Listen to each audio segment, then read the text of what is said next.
The morning mist was still clinging to the rolling hills of Montana when Marcus Hartwell made a bet that would change everything. Standing outside Bronson's gun range, watching a slight woman in worn jeans carefully inspect a rifle scope, he couldn't help but smirk. 23 years as a Marine sniper instructor had taught him to spot talent, and what he saw didn't impress him. Rebecca Chun looked like she'd struggled to hit the broad side of a barn, let alone anything requiring actual precision. Before we jump back in, tell us where you're tuning in from, and if this story touches you, make sure you're subscribed because tomorrow I've saved something extra special for you. Tell you what, sweetheart, Marcus called out, his voice carrying that particular brand of condescension reserved for newcomers.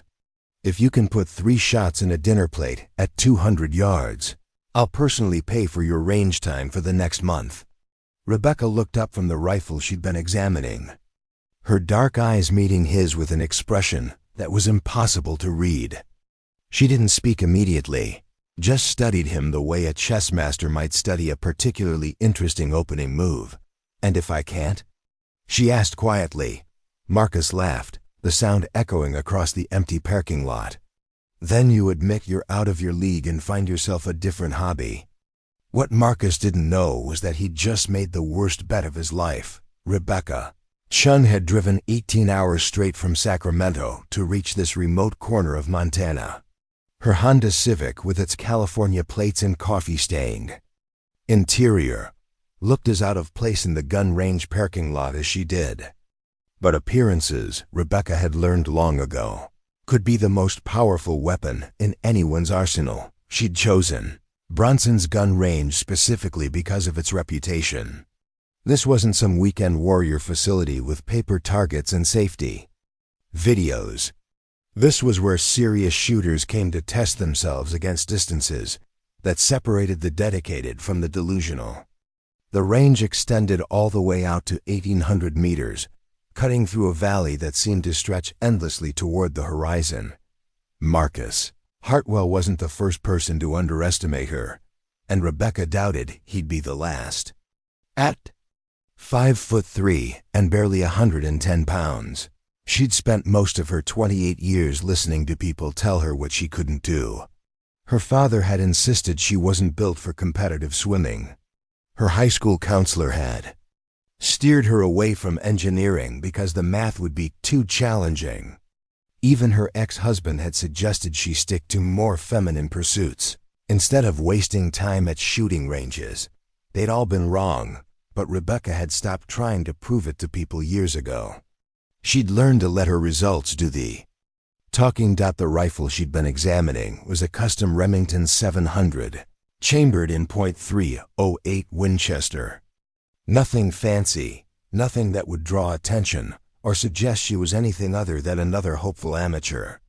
The scope was a mid-range Leupold, good enough for precision work, but not the kind of premium glass that serious long-range shooters typically used.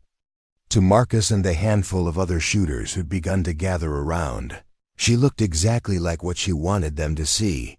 Someone who'd watched too many movies and thought shooting was easier than it actually was. "Are you sure about this bet?" asked Tommy Brennan, the range's owner. He was a soft-spoken man in his 60s who'd seen enough overconfident shooters to recognize the signs of impending embarrassment. 200 yards might not sound like much, but it's not as easy as it looks on TV. Rebecca nodded, slinging the rifle over her shoulder with the casual familiarity of someone who'd handled firearms before, though she was careful not to make it look too practiced. "I'm sure." Marcus was already walking toward the shooting positions, his stride confident and purposeful. Behind him trailed a small group of regular shooters who'd been drawn by the commotion. Word traveled fast in small communities, and the prospect of watching a newcomer get humbled was apparently too entertaining to miss. The shooting bench at the 200-yard line was solid concrete, designed to eliminate any variables that might affect accuracy. Rebecca took her time setting up, adjusting the bipod legs and checking the scope's eye relief. She was acutely aware of the whispered conversations happening behind her, the barely concealed amusement in voices that assumed she couldn't hear them. $5 says she doesn't even hit the target frame, someone muttered. I'll take that action, replied another voice. But only if you give me odds. Rebecca had been 15 years old when her grandfather first showed her how to shoot. Not at a range like this one, but in the backwoods of Northern California, where her family had owned 40 acres of pine forest and granite outcroppings. Her grandfather, a man who'd served in Korea and Vietnam, had possessed an almost supernatural ability to place bullets exactly where he intended them to go. Shooting isn't about the gun, he'd told her during one of their Sunday afternoon sessions. It's about understanding yourself. Your breathing, your heartbeat, the way your body moves. The rifle is just a tool. You are the weapon. She'd spent every weekend of her junior and senior years of high school on those 40 acres, learning to read wind patterns and calculate drop compensation. While her classmates were at parties or shopping malls, Rebecca was lying prone on a rocky outcropping, learning to thread bullets through gaps in tree branches at distances that would make most hunters nervous. Her grandfather had died 2 weeks before her 18th birthday, but not before he'd given her a gift that would change her life forever. Hidden in his workshop, behind a false panel that she'd discovered while helping her grandmother clean out his belongings, was a rifle unlike anything she'd ever seen. It was a custom-built precision instrument, crafted by a gunsmith whose reputation existed only in whispered conversations among serious competitive shooters. More importantly, tucked into the rifle case was a logbook, page after page of her grandfather's meticulous handwriting, documenting every shot he'd ever fired with that rifle. Wind conditions, temperature, humidity, bullet drop calculations, and most crucially, the mental notes he'd made about each shot. It was a master class in precision shooting, written by someone who'd spent decades perfecting his craft. Rebecca had spent the next 10 years studying that logbook like it was a sacred text. She'd practiced with her grandfather's rifle until she could predict exactly where each bullet would land before she pulled the trigger. But she'd been careful to keep her abilities hidden, shooting only on private land, away from prying eyes and potential witnesses. The dinner plate Marcus had provided was standard size, about 10 inches across. At 200 yards, it represented a target roughly the size of a volleyball held at arm's length. For an experienced shooter with a good rifle and proper conditions, it wasn't an impossible shot. But it wasn't exactly easy either, especially for someone who was supposedly new to the sport. Rebecca settled into position behind the rifle, her cheek finding the stock's comb with practiced ease. Through the scope, the target appeared crisp and clear, the white ceramic contrasting sharply against the brown earth of the backstop. The wind was minimal, barely enough to flutter the range flags, and the morning air was still cool enough to minimize heat shimmer. She chambered around, the bolt sliding forward with a satisfying click that seemed to echo across the suddenly quiet range. Behind her, the conversations had stopped. Even Marcus had fallen silent, though she could feel the weight of his skeptical gaze on her back. The first shot would be the most important. Not because of accuracy, but because of psychology.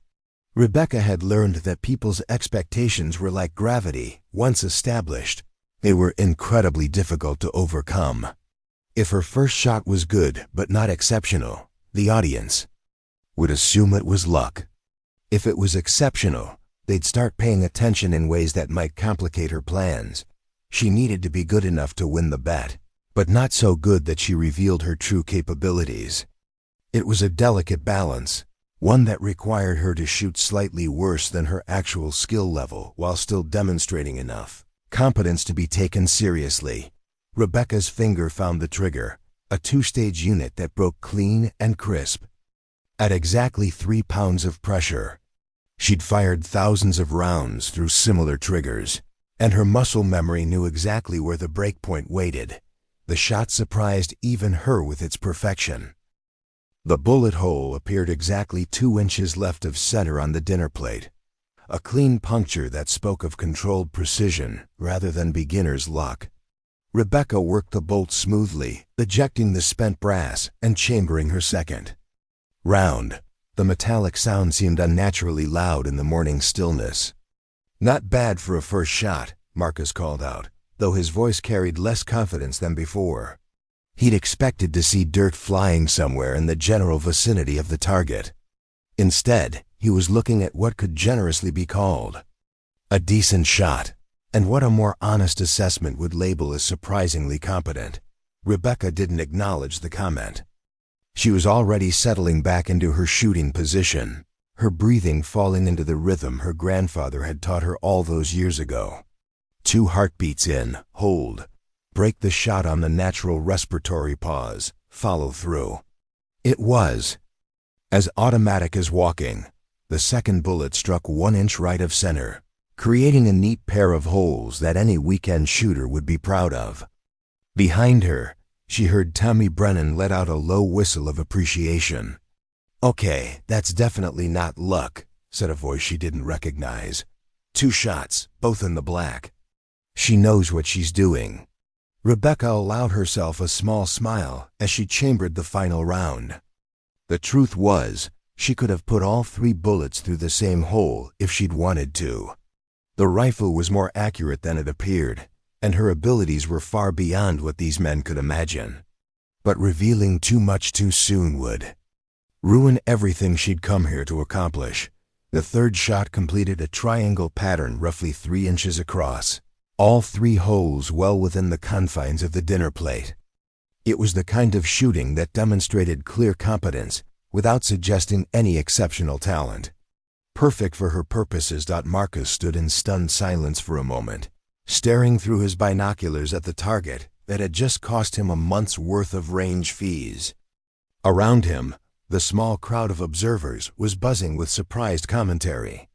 None of them had expected the quiet woman from California to deliver anything approaching decent marksmanship. "Well," Marcus finally said, lowering his binoculars and turning to face Rebecca, "I guess I owe you some time. That was solid shooting." Rebecca unloaded the rifle and engaged the safety before standing up from the bench. "Thank you. It was a fair bet."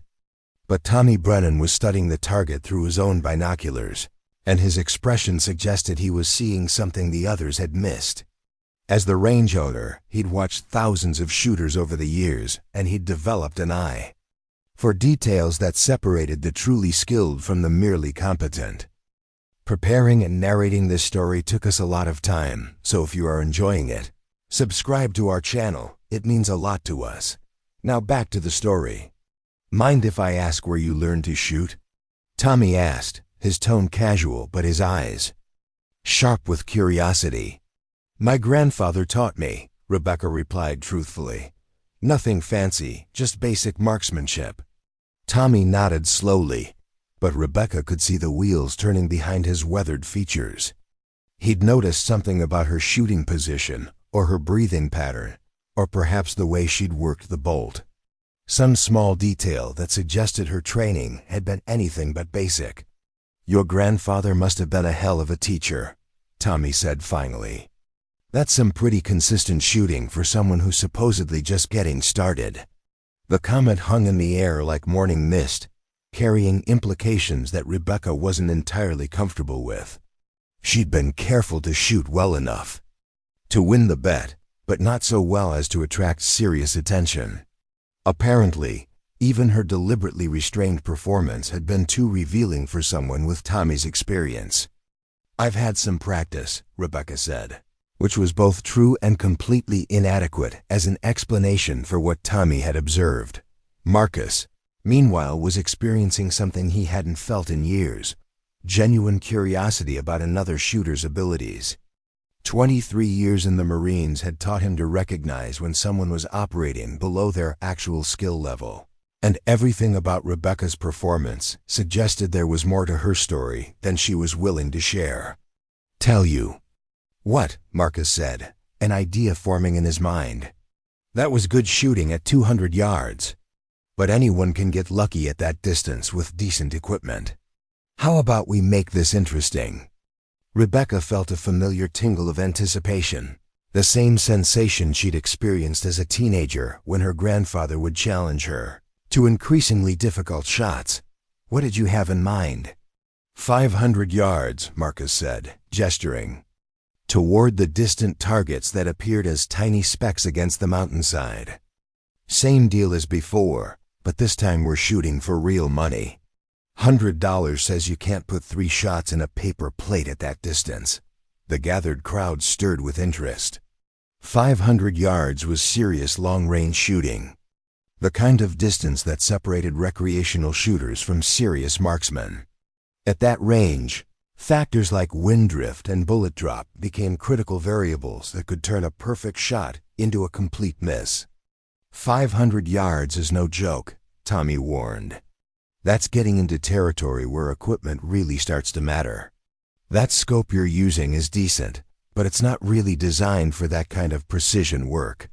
Rebecca appeared to consider the challenge, though in reality she was calculating how much of her true ability she could safely reveal.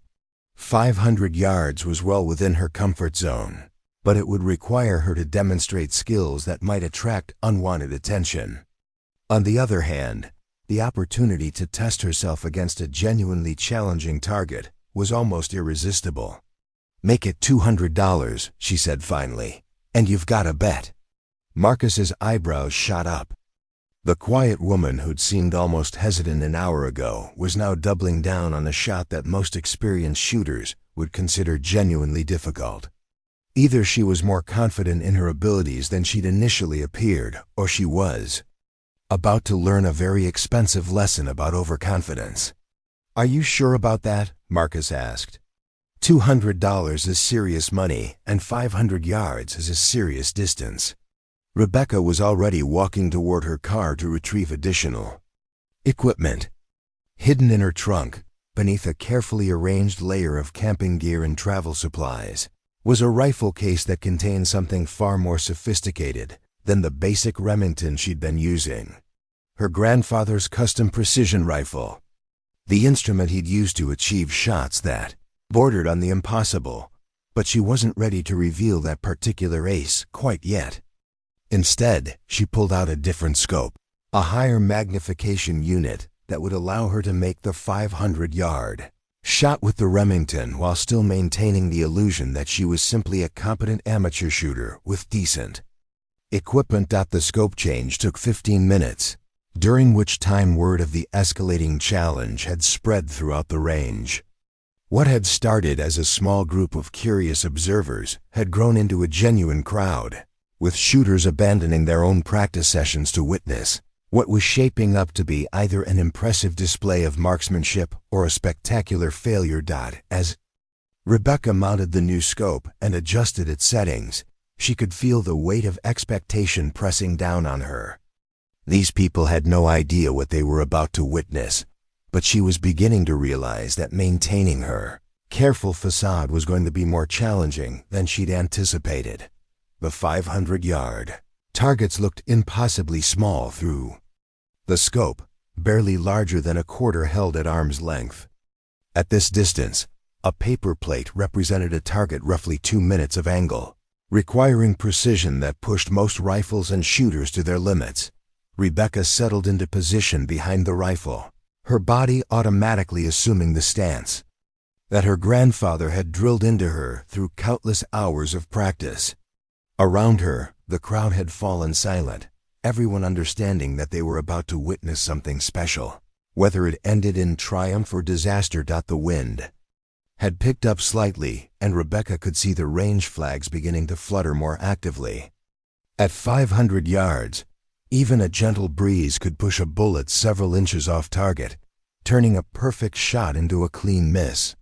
She'd need to account for wind drift, bullet drop, and the dozen other variables that separated precision shooting from simple marksmanship. As her finger found the trigger, Rebecca realized she'd reached a point of no return.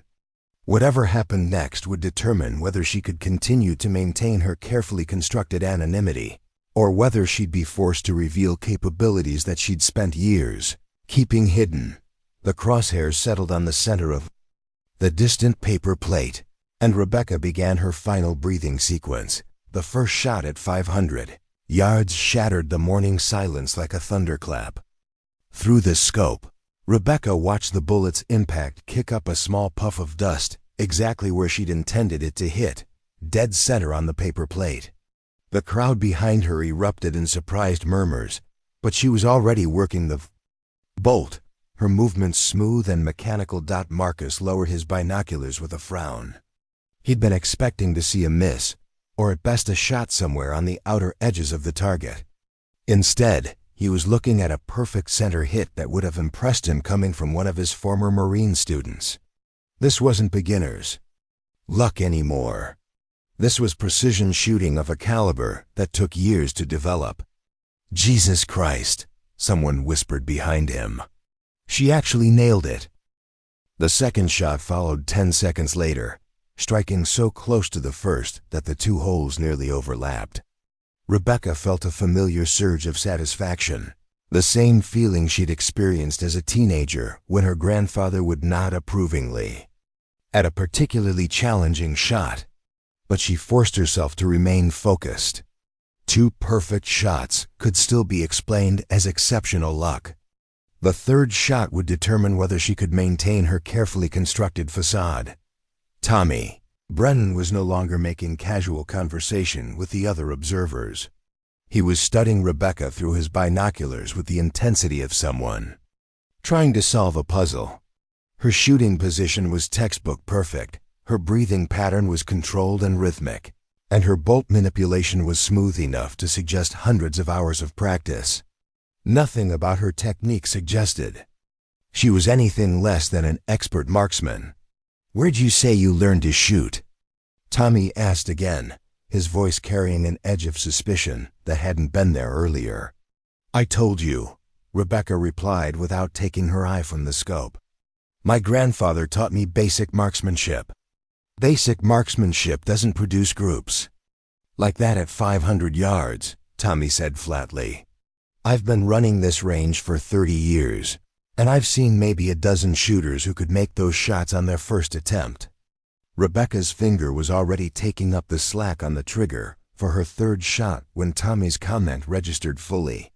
She'd been so focused on the technical aspects of the shooting that she'd underestimated how her performance would appear to experienced observers. Even her deliberately restrained shooting was apparently too good to maintain her cover story. The third bullet struck slightly high into the right, opening up her group to roughly 3 inches, still well within the confines of the paper plate, but imperfect enough to suggest human fallibility. It was a calculated miss, designed to make her shooting appear more realistic while still winning the bet. But Tommy wasn't buying it. As the owner of a serious long-range facility, he'd developed an instinct for spotting shooters who were operating below their true capabilities. Something about that last shot bothered him. The slight miss had been too convenient, too perfectly placed to expand the group without actually failing the challenge. "Congratulations," Marcus said, though his tone suggested anything but celebration. He pulled $200 bills from his wallet and handed them to Rebecca with obvious reluctance. "That's some serious shooting. Mind if I ask what you do for a living?" It was a seemingly innocent question, but Rebecca recognized it for what it was, an attempt to gather information about her background and training. Military snipers, law enforcement marksmen, and competitive shooters all developed distinctive techniques that could be recognized by experienced eyes. "I'm a software engineer," Rebecca replied truthfully. It was her day job, the career that paid her bills and provided her with the anonymity she valued.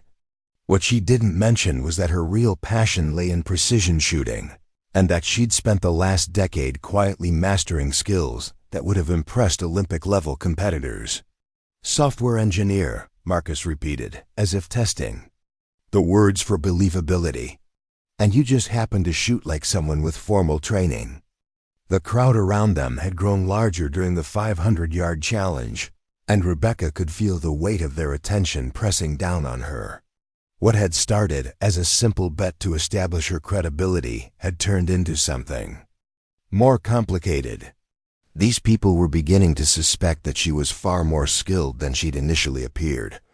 Among the observers was a man Rebecca hadn't noticed before, someone who'd arrived during her shooting sequence and positioned himself at the edge of the crowd.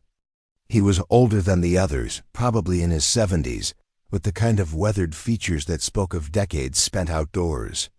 But it was his eyes that caught Rebecca's attention, sharp and calculating, the eyes of someone who understood exactly what he was witnessing. "Impressive shooting," the older man said, stepping forward as Rebecca packed away her equipment. "Reminds me of someone I used to know." There was something in his tone that made Rebecca pause. Unlike the others who seemed merely curious or skeptical, this man spoke with the authority of someone who'd seen shooting like hers before. "Thank you," Rebecca replied carefully. "I got lucky with the wind conditions." The old man smiled, but it wasn't the kind of smile that suggested he believed her explanation. "Lucky," he repeated. "That's one way to describe it.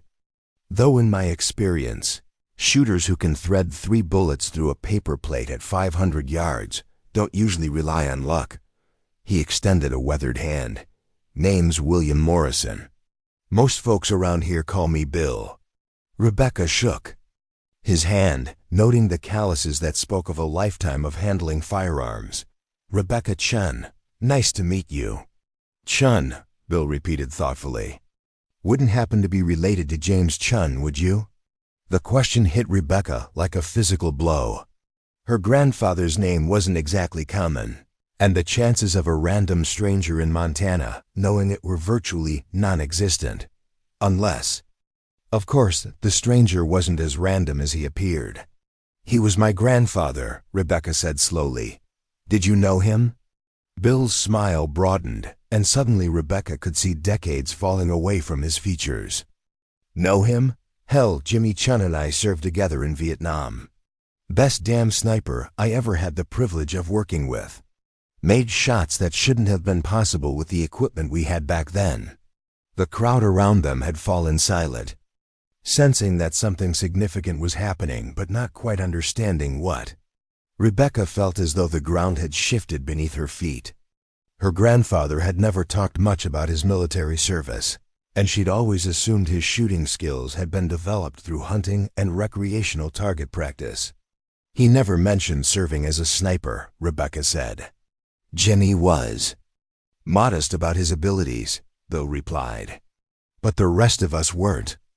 Word gets around in the shooting community, especially when someone can do things that border on the impossible. I heard he'd settled in California after the war, but I lost touch with him decades ago." Marcus and Tommy had moved closer, drawn by the revelation that Rebecca's grandfather had been a military sniper. Suddenly, her exceptional shooting abilities made more sense. Skills like hers weren't developed casually. They were the product of serious training and constant practice. "So that's where you learned," Marcus said. "Your grandfather trained you properly." Rebecca nodded, though she was careful not to reveal the full extent of her grandfather's instruction or the contents of the logbook that had become her shooting Bible. "He taught me the fundamentals." "Fundamentals," Bill laughed. "If Jimmy taught you the same fundamentals he used in Vietnam, then you're capable of shots that would make most of these boys wet their pants." The comment drew nervous laughter from the crowd, but Rebecca could see that several of the observers were looking at her with new interest. Word of her 500-yard performance had apparently spread beyond the immediate group, and she was beginning to attract attention from serious shooters who'd heard about the mysterious woman from California.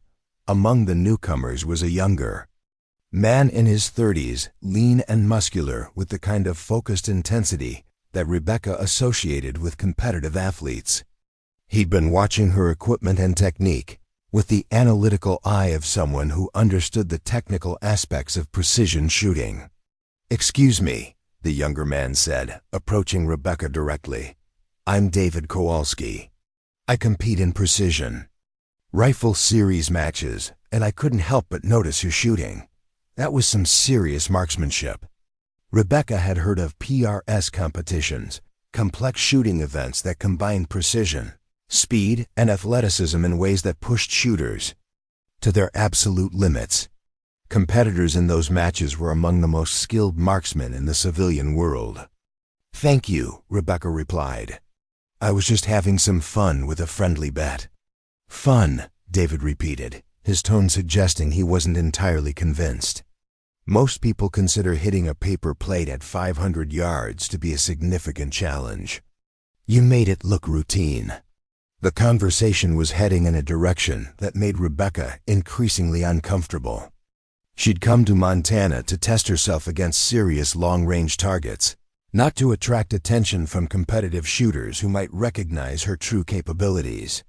"I should probably head out," Rebecca said, slinging her rifle case over her shoulder. "It's been a pleasure meeting everyone." But Bill Morrison wasn't ready to let her leave. "Hold on there, young lady. You came all the way from California just to shoot a few targets at 200 and 500 yards? That seems like a long drive for such a short-range session." The old man's question was pointed, and Rebecca realized he'd identified the flaw in her cover story. Driving 18 hours to Montana just for basic target practice didn't make sense, especially when California had plenty of shooting ranges that could accommodate her apparent skill level. "I'm on vacation," Rebecca said. "Thought I'd try some different ranges while I was traveling." "Vacation," Bill nodded. "And I suppose this is your first stop?" "Actually, yes." Bill's eyes twinkled with what looked like mischief. "Well then, you picked an interesting place to start. This range goes out to 1,800 meters, you know. We get shooters from all over the country who come here specifically to test themselves at extreme distances." Rebecca felt her pulse quicken. 1,800 meters was over a mile, the kind of distance that separated expert marksmen from true masters of the craft. It was also exactly the kind of challenge she'd been hoping to find when she'd planned this trip. 1,800 meters, she repeated, trying to keep her voice neutral. "That's right," Tommy chimed in. "Though we don't get many people who even attempt shots at that distance. Take specialized equipment and serious skill to hit anything meaningful at that range." David Kowalski was studying Rebecca with renewed interest. "You know, there's actually an informal competition happening here next weekend. Nothing official, just a gathering of long-range enthusiasts who like to push the boundaries of what's possible. Entry fee is $500, winner takes all." The mention of a competition sent a thrill through Rebecca that she tried hard to suppress. This was exactly what she'd been looking for, an opportunity to test her abilities against serious competition without the formal structure and record-keeping that came with sanctioned events. "What kind of distances?" she asked, despite herself.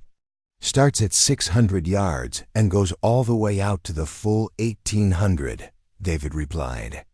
"Different targets at each distance, increasing difficulty as the range extends. It's not for beginners."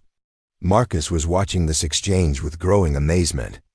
The quiet woman who'd seemed almost hesitant a few hours ago was now showing clear interest in a competition that would challenge the most skilled marksmen in the region. "You're not seriously considering entering, are you?" Marcus asked. Rebecca looked around at the faces surrounding her, some curious, some skeptical, some frankly disbelieving. A few hours ago, she'd been just another unknown shooter trying to establish her credibility. Now she was being invited to participate in what sounded like a gathering of some of the most skilled precision shooters in the country. "I might be," she said finally. Bill Morrison's grin widened. Jimmy Chun's granddaughter, thinking about entering a serious long-range competition. He'd be proud as hell to see this. The comment hit Rebecca harder than she'd expected. Her grandfather had died before she'd had a chance to show him how far her skills had developed, before she'd been able to demonstrate that his patient instruction had created something extraordinary. "Tell me more about this competition, Rebecca." said. David Kowalski pulled out his phone and scrolled through what appeared to be a group chat with dozens of participants. The screen was filled with technical discussions about ballistics calculations, equipment modifications, and weather forecasting that read like a foreign language to most casual shooters. "The competition isn't your typical range event," David explained. "It's called the Ghost Valley Challenge, and it only happens twice a year. We limit participation to 24 shooters maximum, and every spot has to be earned." Rebecca felt a familiar stirring of competitive instinct. "How did you earn it?" "Qualification shoot," Tommy interjected. 750 yards. Cold bore, single shot. You get one chance to prove you belong in the same conversation as the others. Bill Morrison chuckled at Rebecca's expression. "Don't look so worried, young lady. If you're half the shooter your grandfather was, 750 shouldn't give you any trouble." But Rebecca wasn't worried about the distance. 750 yards was well within her comfort zone, even with the basic equipment she'd been using. What concerned her was the growing realization that she was about to step into a world where her carefully maintained anonymity would be impossible to preserve. "When's the qualification?" she asked. "Tomorrow morning, 8 sharp," David replied. "The weather forecast shows minimal wind, which is about as good as conditions get in this valley. Are you interested?" Rebecca found herself nodding before she'd fully considered the implications. "I'm interested." The crowd that had gathered to watch her 500-yard shooting began to disperse, but not before several shooters approached to introduce themselves and express their amazement at her performance. Each conversation followed a similar pattern: initial surprise at her apparent skill level, followed by probing questions about her background and training. Marcus lingered after the others had left, clearly struggling with something he wanted to say. Finally, he approached Rebecca as she was loading her equipment into her car. "Look," he said, his tone more respectful than it had been earlier. "I owe you an apology. I made assumptions based on appearances, and that was wrong of me." "No harm done," Rebecca replied. "Happens more often than you'd think." "I'll bet it does." Marcus paused, studying her with the analytical eye of someone trained to assess capability. "Can I give you some advice about tomorrow's qualification?" Rebecca nodded, curious to hear what the former Marine instructor had to say. "The 750 target isn't just about marksmanship," Marcus explained. "It's about demonstrating that you understand the mental game. These guys who run the Ghost Valley Challenge, they're not just looking for people who can hit targets. They're looking for shooters who can perform under pressure." "What kind of pressure?" "The psychological kind. When you're standing behind that rifle tomorrow morning, you'll have 24 of the best precision shooters in the region watching every move you make. They'll be analyzing your stance, your breathing, your follow-through. Some of them will be hoping you succeed, but others will be waiting for you to fail." Rebecca appreciated the warning, though she suspected Marcus had no idea how familiar she was with performing under observation. Her grandfather's training had included extensive practice sessions designed to simulate high-pressure situations, including shooting while being deliberately distracted or observed. "Thanks for the heads-up," she said. "I'll keep that in mind." Marcus hesitated for a moment, then seemed to make a decision. "There's something else you should know. The Ghost Valley Challenge isn't just about prize money. Some of the shooters who participate in this event go on to compete in national-level matches. There are people in the precision shooting community who specifically scout these informal competitions, looking for undiscovered talent." The comment sent a chill through Rebecca. The last thing she wanted was to attract attention from competitive shooting scouts or talent recruiters. Her goal was to challenge herself against serious competition, not to launch a public career that would destroy her carefully maintained privacy. "I'm just looking to have some fun," Rebecca said, though she could hear how unconvincing the words sounded even as she spoke them.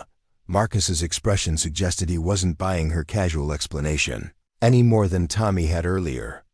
"Rebecca, I've been around serious shooters my entire adult life. What you did today wasn't just having fun. That was precision marksmanship at a level that takes years to develop." Before Rebecca could respond, Bill Morrison appeared beside them, having approached so quietly that neither had noticed his arrival. The old man's ability to move silently was impressive for someone his age, and Rebecca found herself wondering what other skills he'd retained from his military service. "Marcus is right about the pressure," Bill said. "But he's underselling the real challenge. The Ghost Valley shooters aren't just technically proficient, they're tactically minded. Many of them have military or law enforcement backgrounds, and they approach long-range shooting as a problem-solving exercise rather than just target practice." Rebecca's interest was piqued despite her concerns about maintaining her anonymity. "What do you mean by tactically minded?" "Environmental awareness," Bill explained. "Understanding how factors like altitude, humidity, and temperature affect bullet trajectory. Reading microclimate conditions that can vary significantly across a valley this size. Most importantly, learning to adapt quickly when conditions change mid-shot." The description matched exactly the kind of comprehensive approach her grandfather had taught her. His logbook hadn't just recorded successful shots. It had documented the environmental conditions, equipment settings, and mental state that had produced each result. He'd approached precision shooting as a science, with variables that could be measured, analyzed, and controlled. "Sounds challenging," Rebecca said. "It is," Bill replied. "But I suspect you're more prepared for it than you're letting on." That evening, Rebecca checked into a small motel on the outskirts of town, a modest establishment that catered primarily to hunters and recreational shooters visiting the area.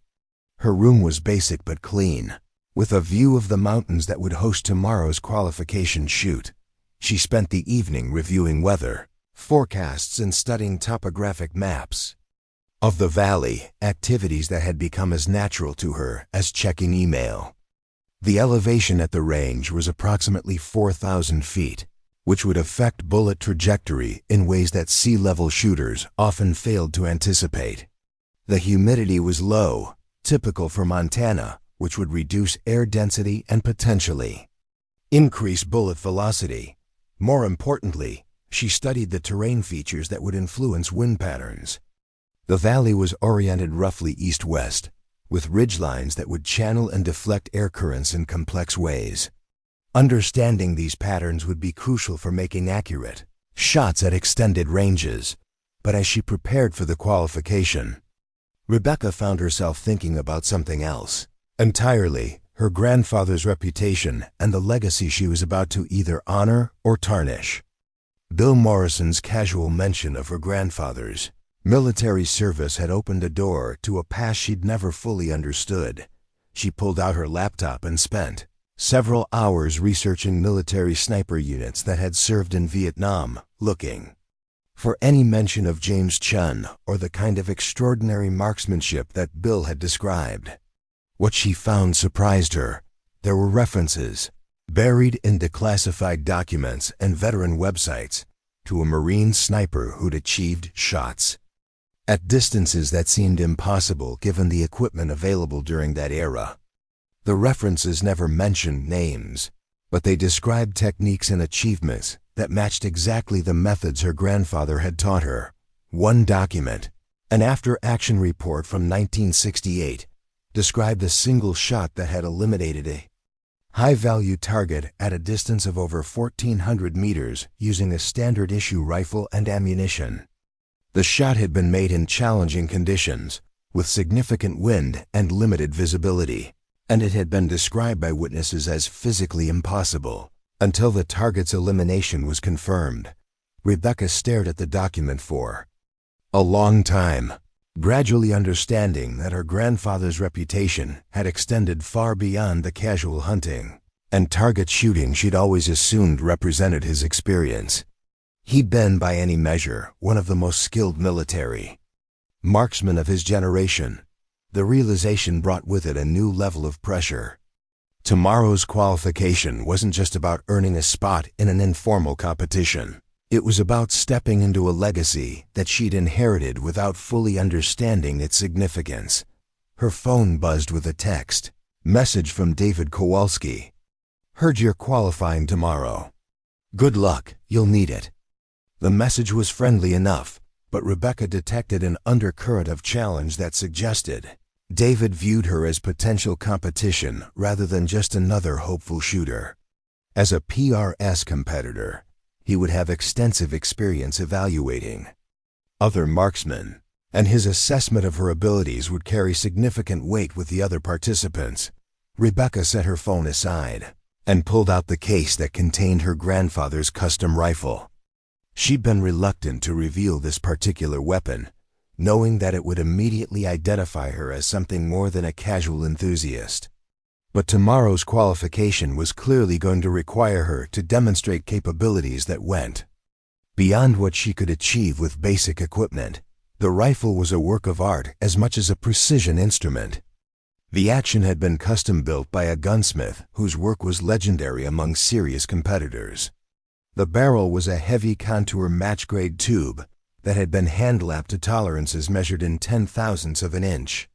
The stock was laminated, wood that had been shaped and fitted with the kind of attention to detail that belonged in a museum. More importantly, Rebecca knew this rifle's capabilities intimately.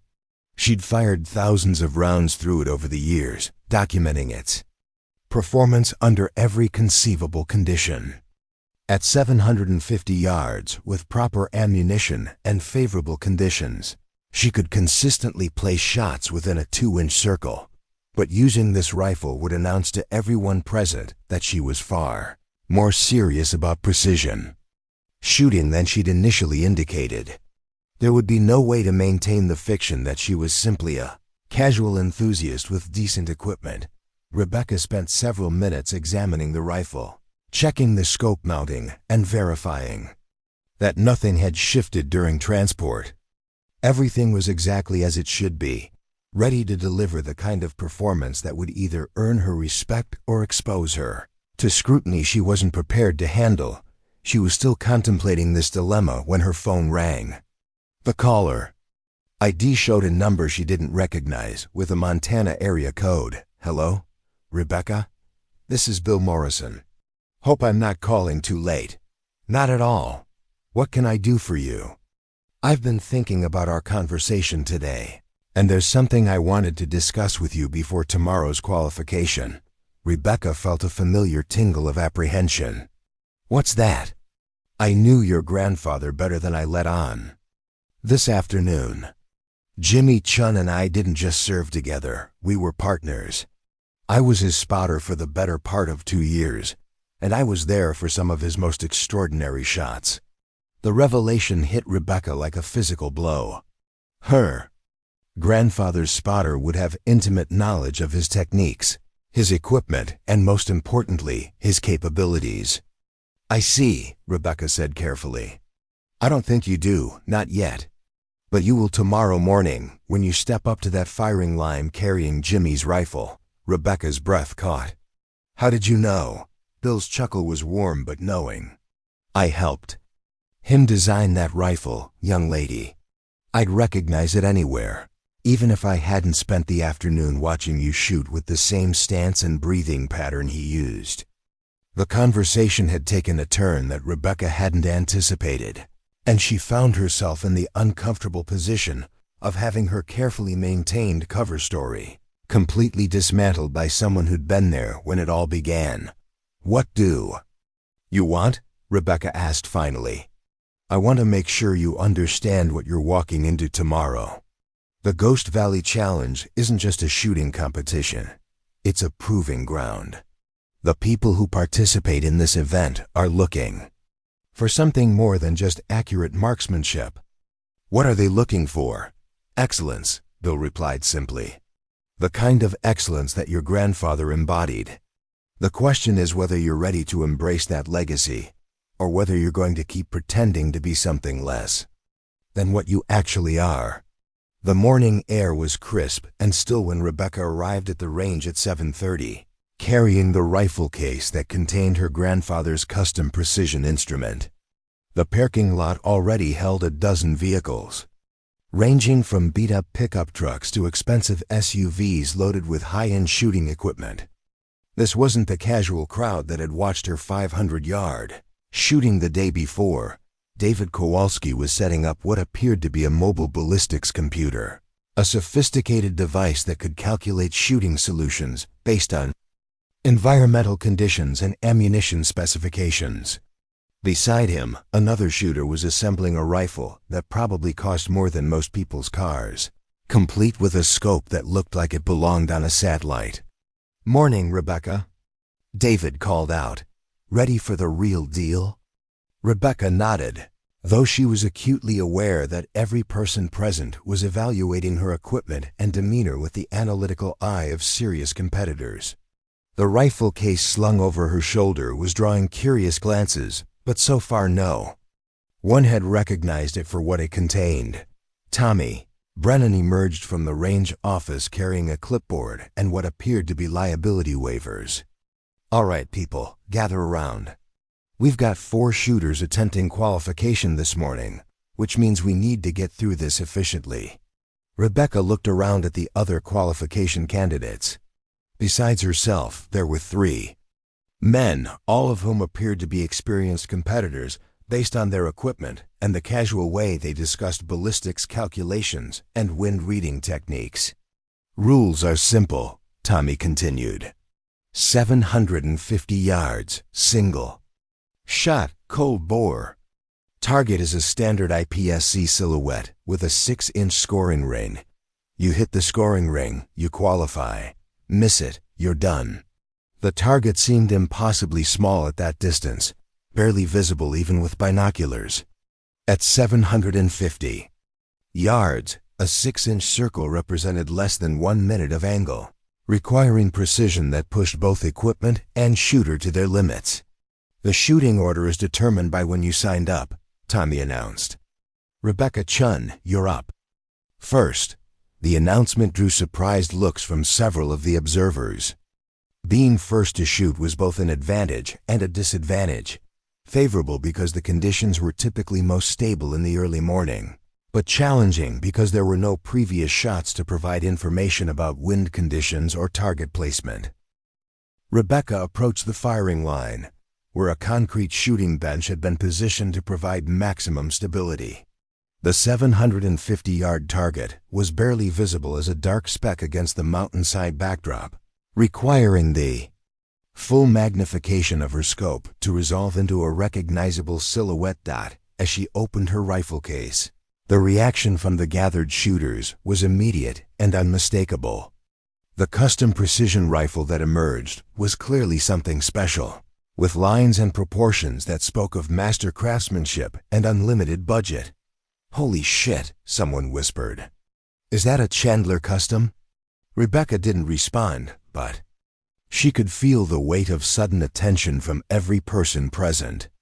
The rifle her grandfather had commissioned was apparently recognizable to serious competitors, which meant her cover as a casual enthusiast was now completely blown. Bill Morrison appeared at her elbow as she mounted the rifle on its bipod. "That's Jimmy's rifle, all right. Haven't seen it in 30 years, but I'd know those lines anywhere." "You helped design it," Rebecca said quietly. "I helped design the original concept," Bill corrected. "But your grandfather had ideas that went far beyond what I was capable of understanding. That rifle represents a shooting theory that was decades ahead of its time." As Rebecca settled into position behind the rifle, she could hear murmured conversations among the other shooters. Words like custom action and hand-lapped barrel drifted across the morning air, along with speculation about the rifle's capabilities and cost. But Rebecca had stopped paying attention to the commentary around her. Through the scope, the target had resolved into sharp clarity, and she was beginning her final preparation sequence. Environmental conditions were nearly perfect: minimal wind, stable temperature, and clear atmospheric visibility. The rifle felt familiar and comfortable in her hands, like shaking hands with an old friend.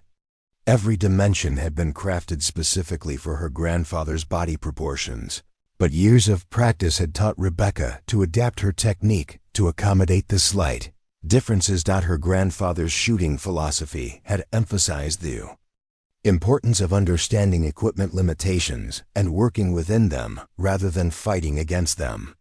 This particular rifle was capable of extraordinary accuracy, but only if the shooter understood its characteristics and respected its requirements. Rebecca's breathing settled into the rhythm her grandfather had taught her, a measured pattern that synchronized her heartbeat with her shooting sequence. Around her, the morning sounds of the range, distant conversations, equipment adjustments, vehicle engines faded into background noise. The crosshairs settled on the center of the scoring ring, and Rebecca began her final trigger sequence.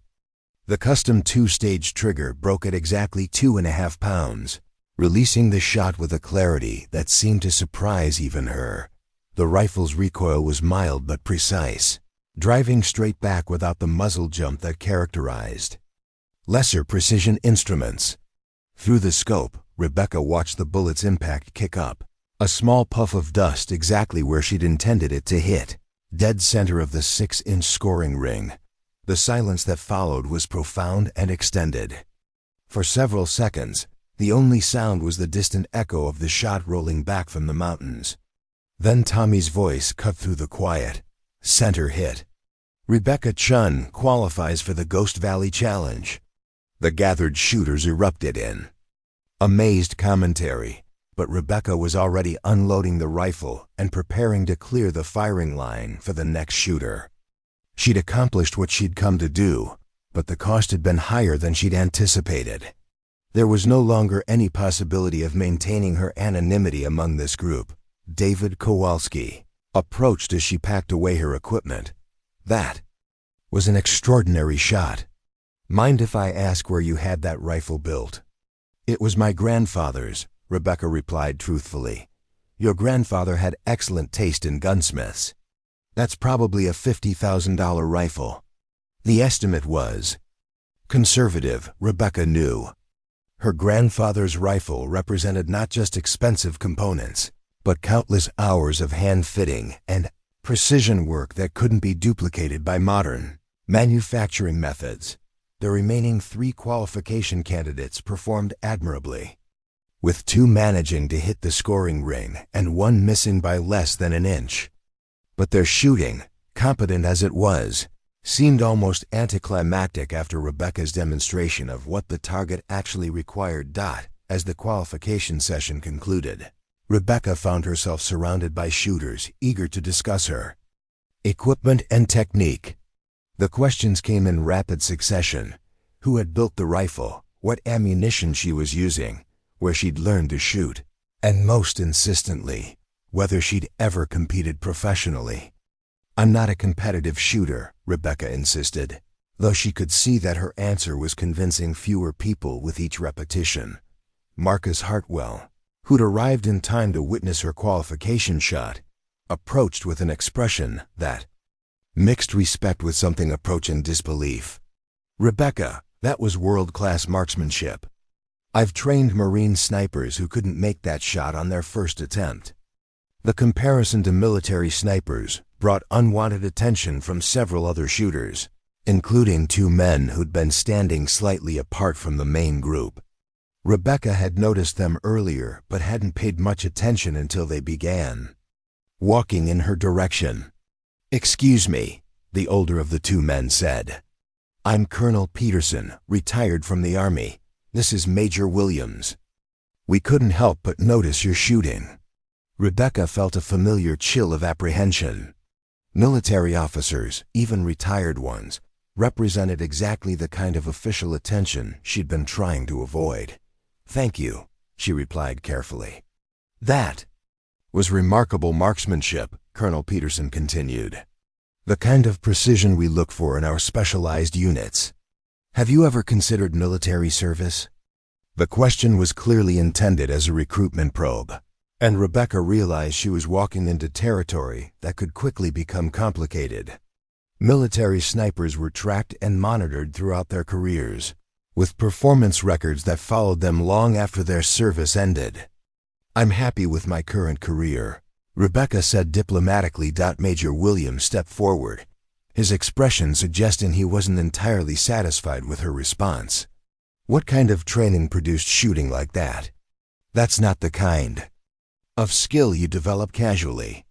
Before Rebecca could respond, Bill Morrison materialized beside them with the quiet authority of someone accustomed to managing difficult situations. "Gentlemen," Bill said, his tone respectful but firm, "I think you're making the young lady uncomfortable with your questions." Colonel Peterson's expression shifted as he recognized something in Bill's bearing. "Your military was," Bill replied. "A long time ago, Vietnam." The single word carried weight that immediately changed the dynamic of the conversation. Vietnam veterans commanded a particular kind of respect among military personnel, especially those who'd served in specialized units. "What unit?" Major Williams asked. "Marine Reconnaissance," Bill replied, which was technically true while omitting the more sensitive details of his actual service. "I had the privilege of working with some exceptional marksmen during my time overseas." Rebecca understood that Bill was deflecting attention away from her and onto himself, using his military credentials to provide cover for her civilian status. It was a generous gesture that came with its own risks. "Well," Colonel Peterson said finally, "if you ever change your mind about military service, here's my card. The Army is always looking for shooters with your level of capability." Rebecca accepted the card politely, knowing she'd never use it, but not wanting to create unnecessary tension with a direct refusal. As the military officers moved away to observe the other shooters, Bill stepped closer to Rebecca. "That's going to happen more often now that you've demonstrated what you can do. Word travels fast in the precision shooting community." "I figured as much," Rebecca replied. "I'm starting to think this wasn't such a good idea." "On the contrary," Bill said, "I think it's exactly what your grandfather would have wanted." Jimmy never got the recognition he deserved for his abilities, partly because of the classified nature of his military service. But you have the opportunity to honor his legacy in a way that he never could. The comment struck Rebecca more deeply than she'd expected. Her grandfather had indeed remained modest about his abilities throughout his life, never seeking recognition or attempting to profit from his extraordinary skills. Perhaps there was something fitting about his techniques and knowledge finally receiving the acknowledgement they deserved. Tommy Brennan approached with a folder containing what appeared to be competition rules and entry forms. "Congratulations on qualifying, Rebecca. The Ghost Valley Challenge is scheduled for this Saturday, which gives you 4 days to prepare." Rebecca accepted the folder, scanning the first few pages of what appeared to be a comprehensive set of rules and equipment specifications. The competition was clearly more complex than she'd initially understood, with multiple stages that would test different aspects of precision shooting. "Anything I should know about the format?" she asked. "It's designed to be progressive," Tommy explained. "Starts at 600 yards and increases in 100-yard increments all the way out to 1,800. Each stage eliminates the bottom quarter of shooters until you're left with the final 4 competing at maximum distance." The structure appealed to Rebecca's competitive instincts while simultaneously terrifying her. 1,800 yards was a distance she'd only attempted a handful of times, and never in competition against other shooters of this caliber. "What's the prize structure?" she asked. "Winner takes all," Tommy replied. "This year's pot is $12,000, plus some significant bragging rights. But honestly, most people aren't here for the money." Rebecca looked around at the gathered shooters, noting the expensive equipment and serious demeanor that characterized everyone present. These weren't weekend enthusiasts looking for casual entertainment. They were dedicated precision marksmen seeking to test themselves against the most challenging targets available. "What are they here for?" she asked. Tommy's smile suggested he understood something about competitive motivation that went beyond financial rewards.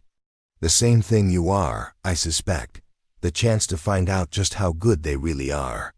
The 4 days between qualification and competition passed with an intensity Rebecca hadn't anticipated.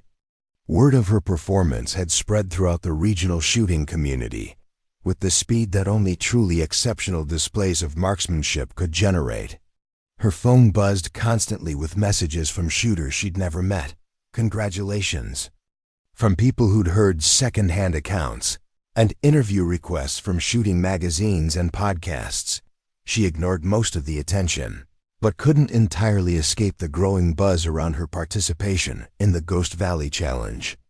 A YouTube channel called Precision Underground had somehow obtained footage of her qualification shot and posted a slow-motion analysis that had already accumulated over 50,000 views. The comments section was filled with speculation about her background and predictions about her performance in the upcoming competition.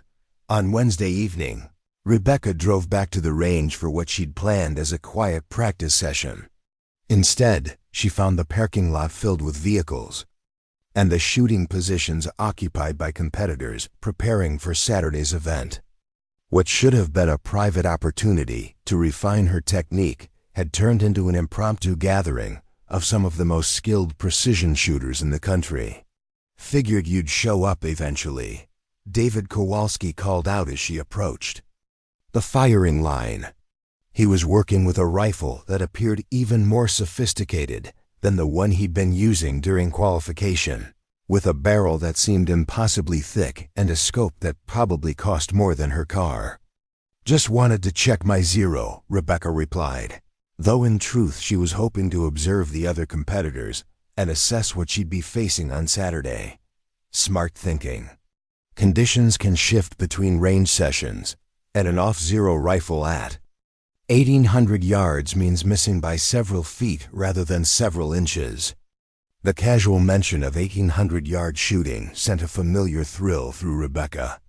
She'd only attempted shots at that distance a handful of times, always alone on private land where failures wouldn't be witnessed or documented. Saturday would mark the first time she'd ever attempted such extreme precision shooting in competition. Among the shooters present was someone Rebecca hadn't met before, a woman in her early 40s who carried herself with the quiet confidence of serious expertise.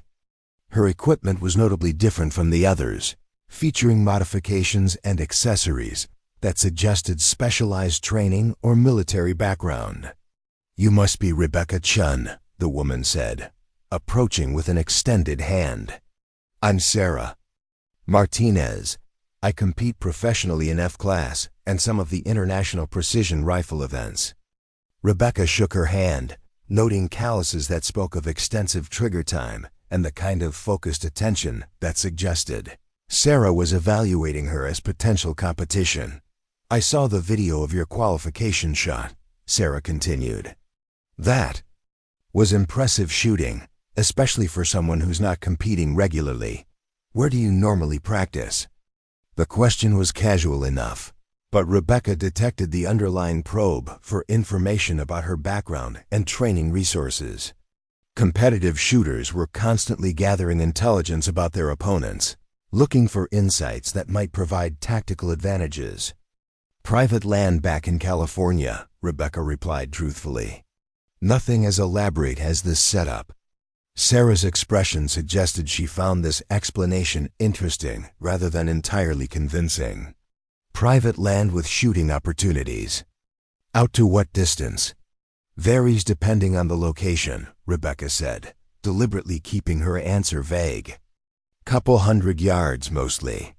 The response drew a slightly skeptical look from Sarah, who'd clearly done enough precision shooting to understand that the skills Rebecca had demonstrated during qualification weren't typically developed at such limited distances. Before Sarah could pursue the topic further, they were interrupted by the arrival of someone who immediately changed the atmosphere around the firing line.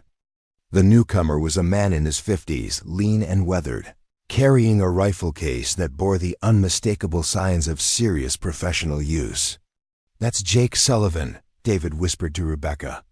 "Three-time winner of the Ghost Valley Challenge." and arguably the best long-range shooter on the civilian competition circuit. He holds the current record for the longest confirmed precision shot in competition, 2,100 yards. Rebecca studied Sullivan as he methodically unpacked his equipment. Everything about his approach suggested decades of experience and absolute confidence in his abilities. His rifle was a study in functional precision, with modifications that prioritize performance over appearance. More importantly, his demeanor carried the calm certainty of someone who'd never met a shooting challenge he couldn't master. "Heard we've got some new talent this year," Sullivan said, his voice carrying easily across the firing line. "Someone who qualified with a single shot at 750. Rebecca realized he was addressing her, and that every shooter present was suddenly paying attention to their conversation. "I got lucky with the conditions," Rebecca replied, falling back on the explanation that had become her standard deflection.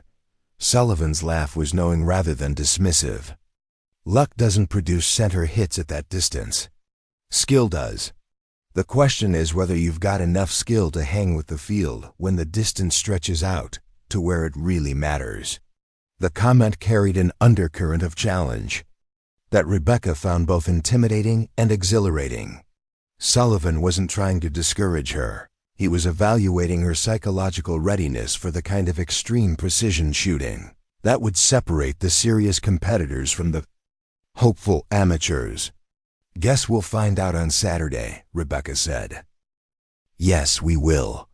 Sullivan's expression suggested he was looking forward to the opportunity. Fair warning, though, the mental game at 1,800 yards is unlike anything you've experienced. Equipment failures that would be minor inconveniences at shorter distances become catastrophic problems.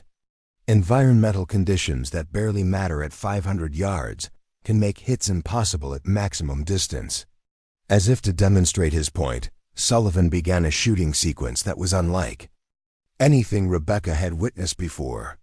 His preparation ritual was elaborate and methodical, involving atmospheric measurements, ballistic calculations, and equipment adjustments that took nearly 15 minutes to complete.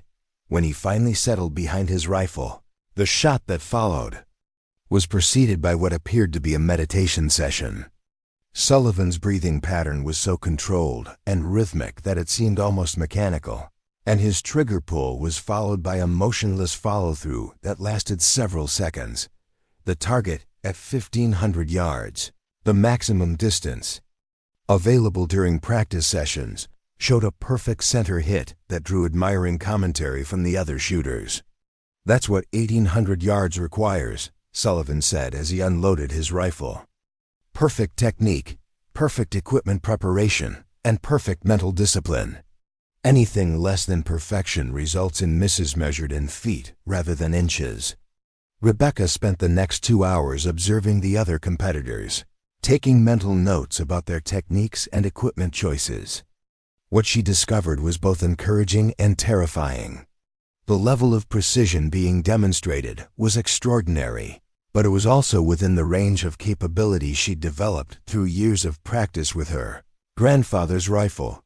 More concerningly, she began to recognize that several of the competitors were using ballistic computers and environmental monitoring equipment that gave them significant advantages over shooters relying on traditional techniques.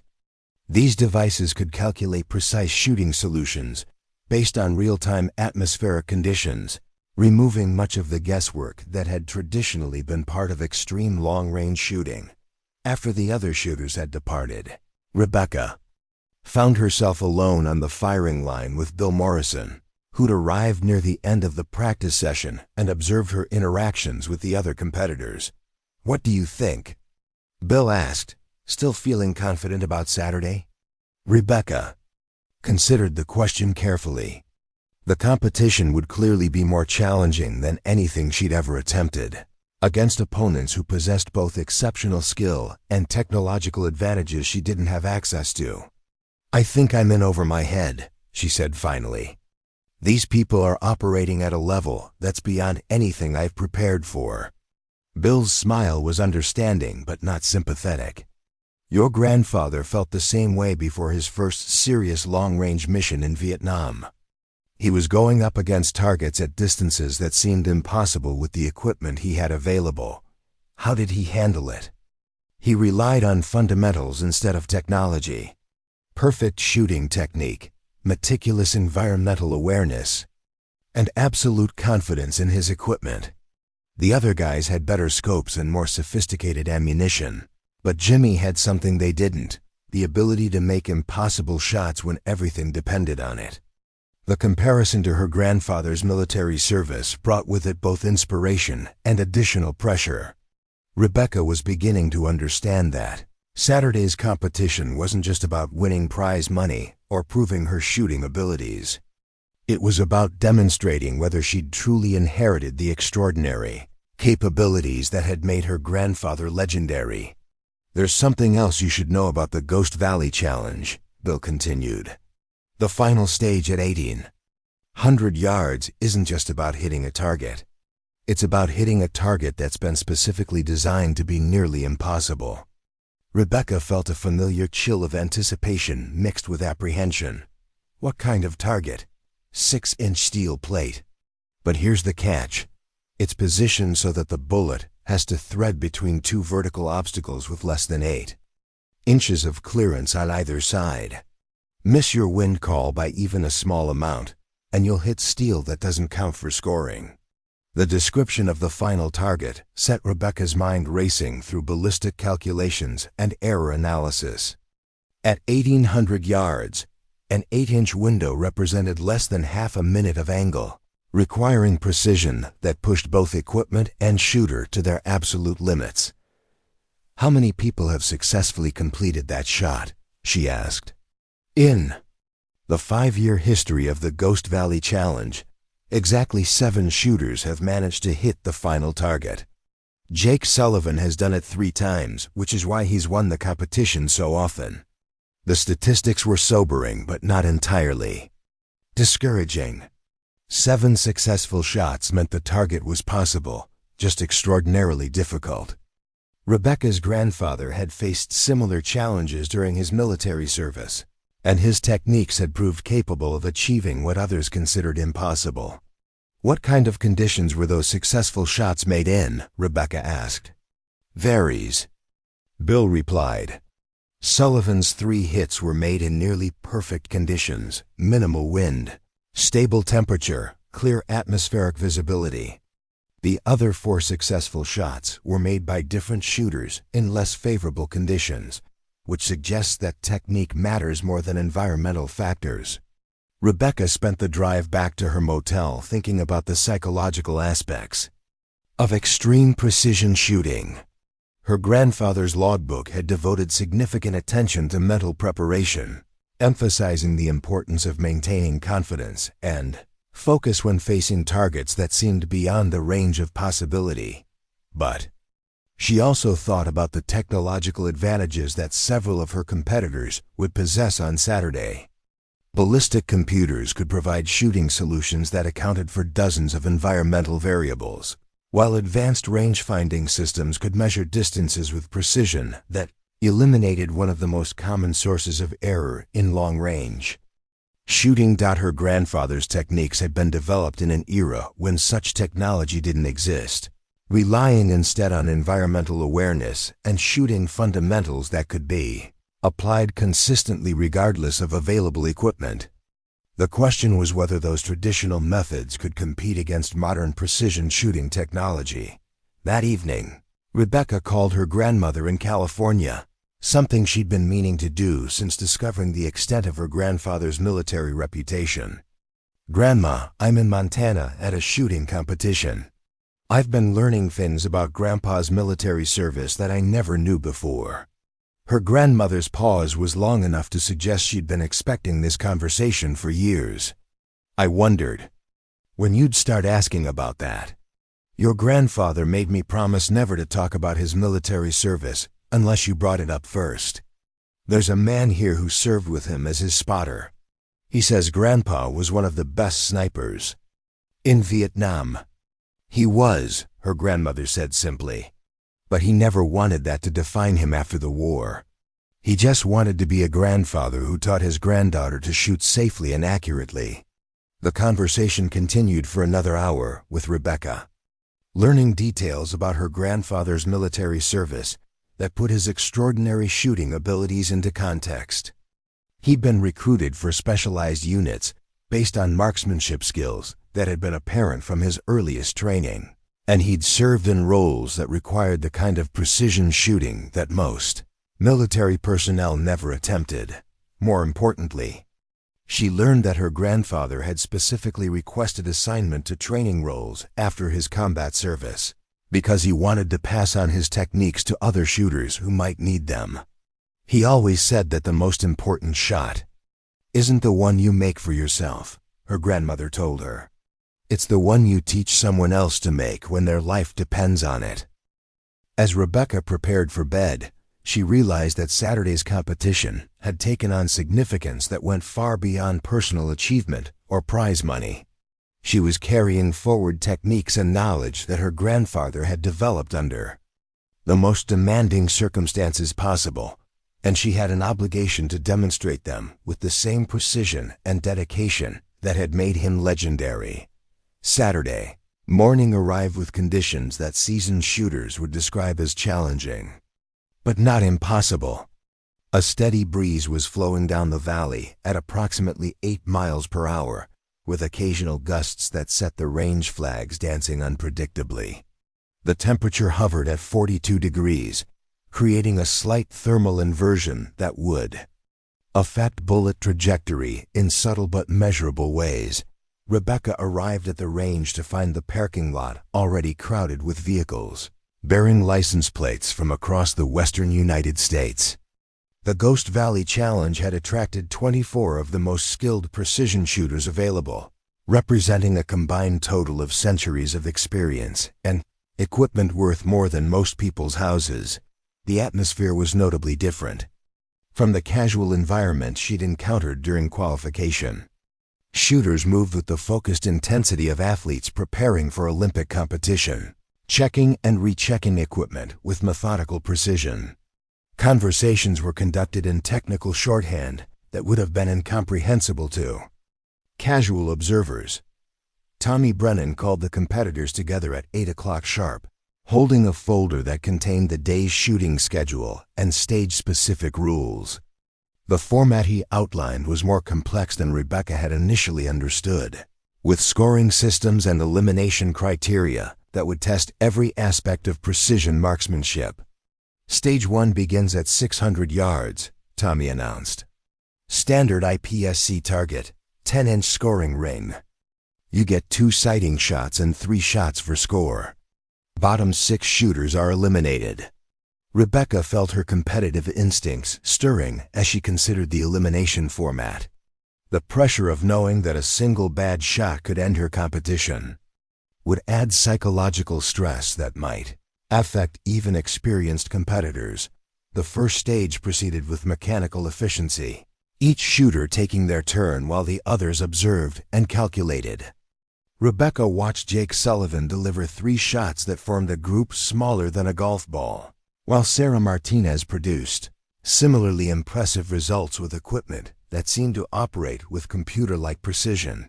When Rebecca's turn arrived, she settled behind her grandfather's rifle with a calmness that surprised her. The 600-yard target appeared clear and sharp through her scope, and the environmental conditions were well within the parameters she'd practiced extensively. Her 3 scoring shots produced a triangular group roughly 4 inches across, all well within the 10-inch scoring ring. It wasn't the tightest group of the stage, but it was consistent and controlled, exactly the kind of shooting that would keep her in competition without revealing her full capabilities. The elimination process was swift and definitive.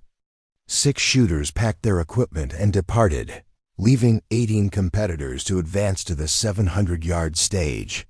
Stage 2 introduced variables that began separating the serious competitors from the merely competent.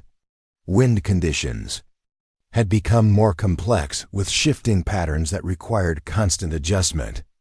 The scoring ring had shrunk to 8 inches, demanding precision that left no room for equipment problems or technique errors. Rebecca watched 2 more shooters eliminate themselves through shots that missed the scoring ring by margins measured in inches. At 700 yards, small errors in wind reading or range estimation became magnified into significant misses that ended competition dreams instantly. Her own performance remained steady and controlled, producing groups that consistently placed her in the middle third of remaining competitors. She was shooting well enough to advance while avoiding the kind of exceptional accuracy that would mark her as a serious threat to the favorites. By noon, only 12 shooters remained for the 1,000-yard stage. The target had been reduced to a 6-inch scoring ring that appeared impossibly small through even high magnification scopes. Environmental conditions had become genuinely challenging, with wind patterns that shifted unpredictably and atmospheric conditions that created visible heat shimmer.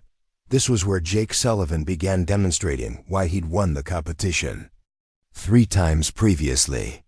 His shooting technique at extended ranges was unlike anything Rebecca had observed, incorporating environmental measurements and ballistic calculations that seemed almost scientific in their precision. Sullivan's first shot at 1,000 yards struck the dead center of the 6-inch ring. His second shot expanded the group by less than an inch. His third shot completed a cluster that could have been covered by a silver dollar. "That's what championship-level shooting looks like," Bill Morrison commented as he observed Sullivan's group through binoculars. Perfect technique combined with absolute confidence in equipment and environmental reading. Rebecca's own 1,000-yard performance required her to draw more deeply on her grandfather's techniques than she'd needed previously. At this distance, the traditional methods she'd learned became more relevant than modern technology, requiring environmental awareness and shooting instincts that couldn't be programmed into ballistic computers. Her 3 shots formed a group roughly 3 inches across, all within the scoring ring but not quite matching the precision demonstrated by Sullivan and 2 other competitors who were clearly operating at an elite level. The elimination after stage 3 left only 8 shooters for the 1,300-yard challenge. Rebecca looked around at the remaining competitors and realized she was now facing the most skilled precision marksman she'd ever encountered. Every person remaining had demonstrated capabilities that would have been impressive at any shooting competition in the country. Stage 4 introduced technical challenges that pushed equipment to its limits. At 1,300 yards, bullet drop became a major factor requiring precise range estimation and ballistic calculations. Wind drift could move bullets several feet off target, turning perfect shooting technique into complete misses if environmental conditions weren't read correctly. Sarah Martinez eliminated herself with a shot that missed the scoring ring by less than 2 inches, the kind of near miss that demonstrated exceptional skill while highlighting the unforgiving nature of extreme precision shooting. Rebecca's performance at 1,300 yards required her to access shooting capabilities she'd never used in competition. Her grandfather's techniques had been developed for exactly these kinds of extreme challenges, and she found herself relying on environmental awareness and shooting instincts that felt almost supernatural in their precision. Her 3 shots at 1,300 yards produced the tightest group she'd fired all day, a cluster that surprised even her with its consistency and accuracy. More importantly, she noticed that several of the remaining competitors were beginning to pay serious attention to her shooting, recognizing performance that went beyond lucky shooting into genuine expertise territory. 6 shooters remained for the 1,600-yard stage, and Rebecca realized she was now competing against the absolute elite of civilian precision shooting. Jake Sullivan remained the clear favorite, but the other competitors included a former Army sniper, a gunsmith who built several record-setting precision rifles, and a competitive shooter who held multiple national championship titles. At 1,600 yards, the target became a psychological challenge as much as a technical one. The 4-inch scoring ring appeared so small through the scope that it seemed impossible to hit consistently, and environmental conditions had become complex enough to require constant recalculation of shooting solutions. Rebecca watched the former Army sniper eliminate himself with 3 shots that formed a perfect group just outside the scoring ring. Shooting that would have been exceptional at shorter distances but wasn't quite precise enough for this stage of competition. When her turn arrived, Rebecca found herself drawing on memories of her grandfather's most challenging practice sessions.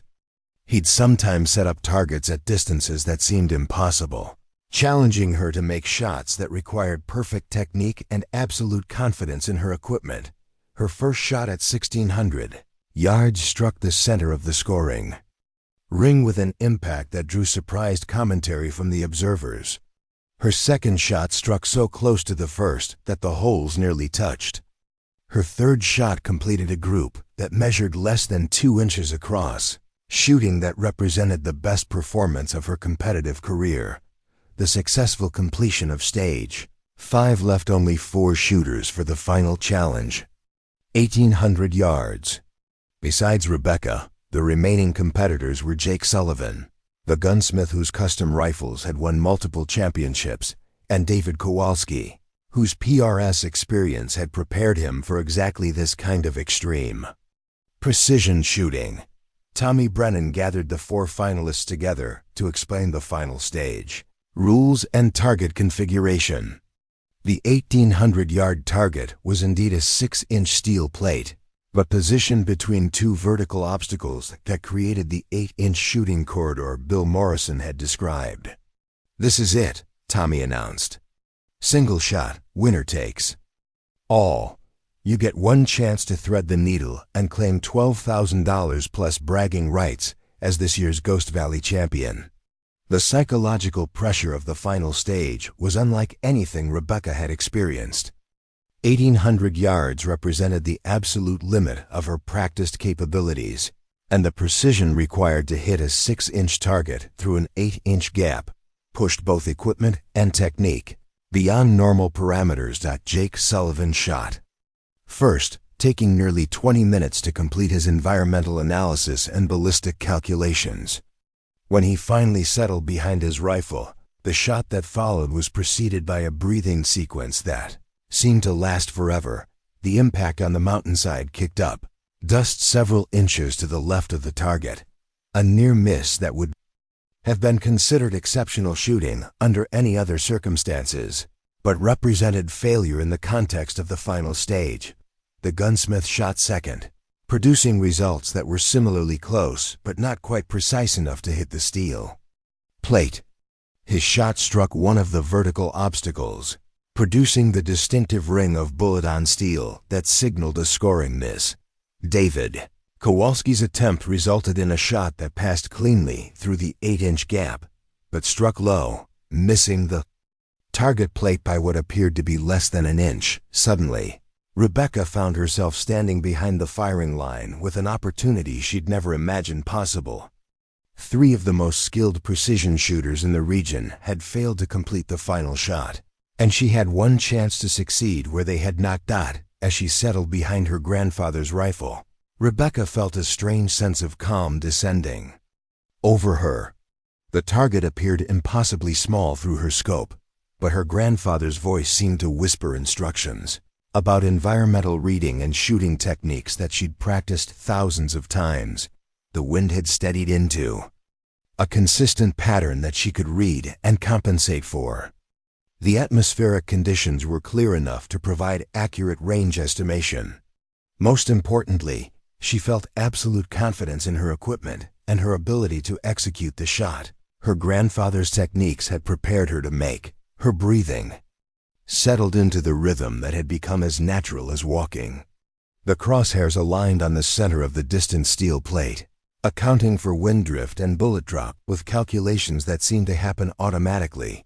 The trigger broke with the clarity she'd experienced thousands of times before, releasing a shot that felt perfect from the moment it left the barrel.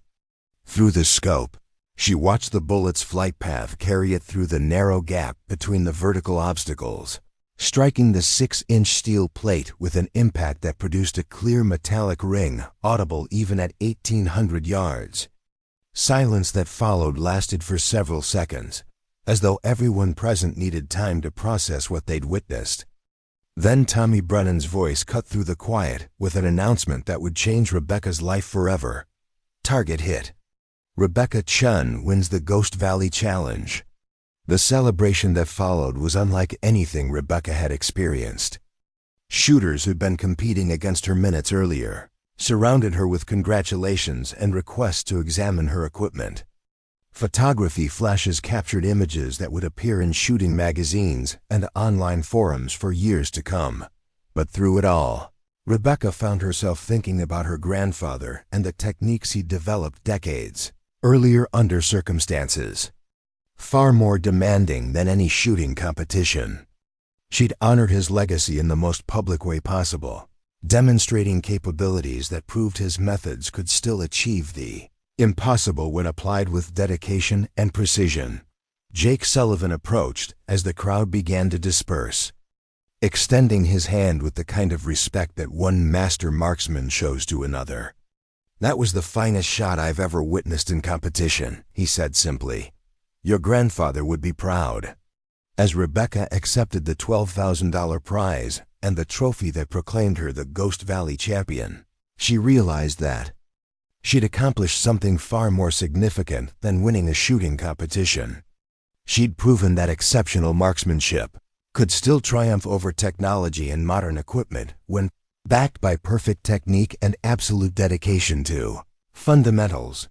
The drive back to California would give her time to process what had happened and decide what to do with capabilities that were no longer secret. But for now, she was content to savor the knowledge that her grandfather's legacy lived on through techniques that could still achieve the impossible when the stakes demanded nothing less than perfection. Up next, you've got 2 more standout stories right on your screen. If this one hits the mark, you won't want to pass these up. Just click and check them out.